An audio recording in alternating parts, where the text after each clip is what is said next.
Welcome back, and in this bonus video we're going to be covering the tool that I created in Python 3 that is used to gather emails.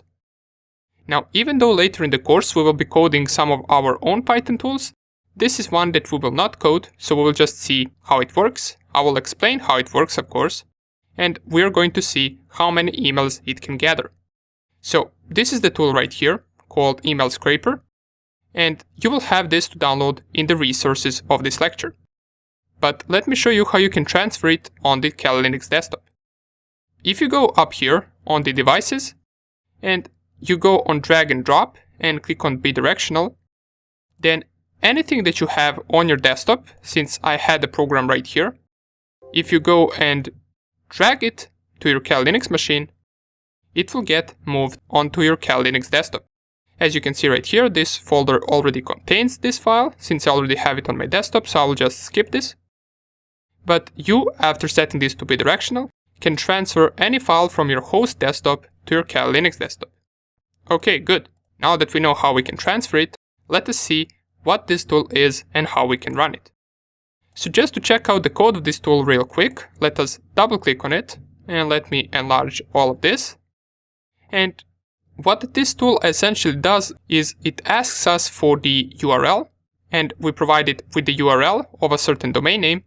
Then what this tool does is it tries to extract all of the emails that are in the HTML page of the URL that you specified. But what it also does is it tries to crawl within other URLs that are found inside of that page. For example, this count variable right here, that is equal to 100, means that we will be searching for emails in 100 different links.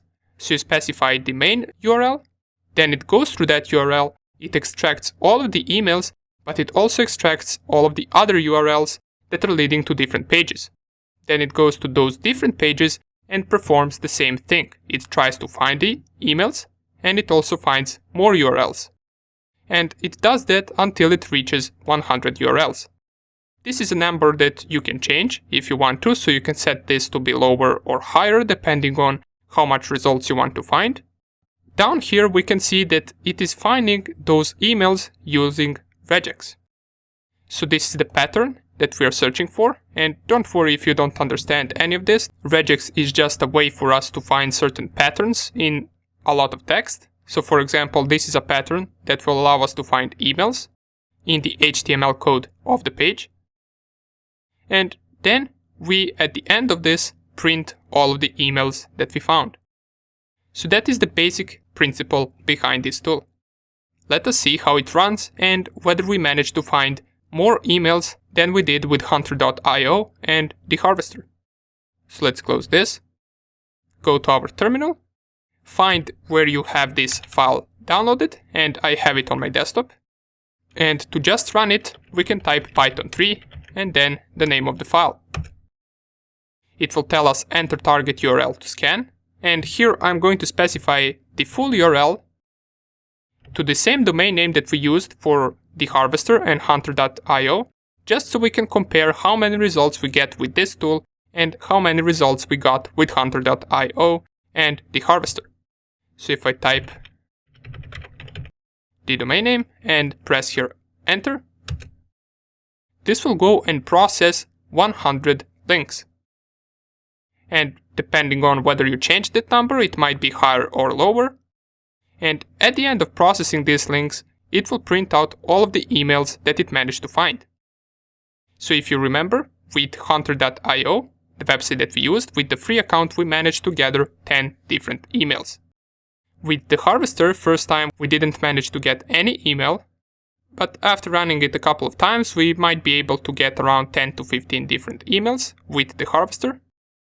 But let's see how many this tool will find. So let's just wait for this to finish, and I will get back to you as soon as it's done. Okay, so the tool has finished scanning, and here are all of the emails that we managed to find. You can see there is at least 100 or 150 of them, and they all belong to the same domain. Now, we might occasionally find some email that doesn't belong to this domain, and we saw one down here, I believe. Let me just find it. This one. It doesn't have the domain name inside of the email, but all of the others do. And we got at least 5 to 10 times more results than we managed to get with the Harvester, which is Kali Linux tool, or with the free account of Hunter.io. And here are all the links that it processed, so it clicked on all of these links and it tried to extract as much emails as it could from these links. Cool, right? So now you have a tool that will be able to capture a lot of emails based on the specified domain. Just make sure that once you run the tool, you specify HTTP or HTTPS before the domain name. Okay, so this tool is now yours. Feel free to use it as much as you want. And later on in the course, we will also be coding our own Python tools.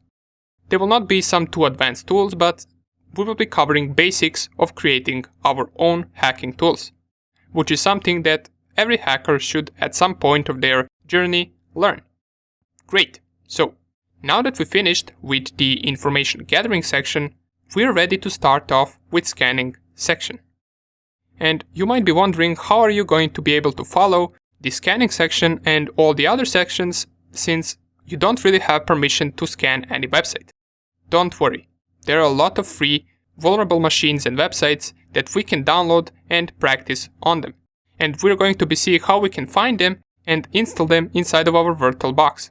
So we will have our own vulnerable lab where we can practice our hacking. So thank you for watching this section, and I will see you in the next one.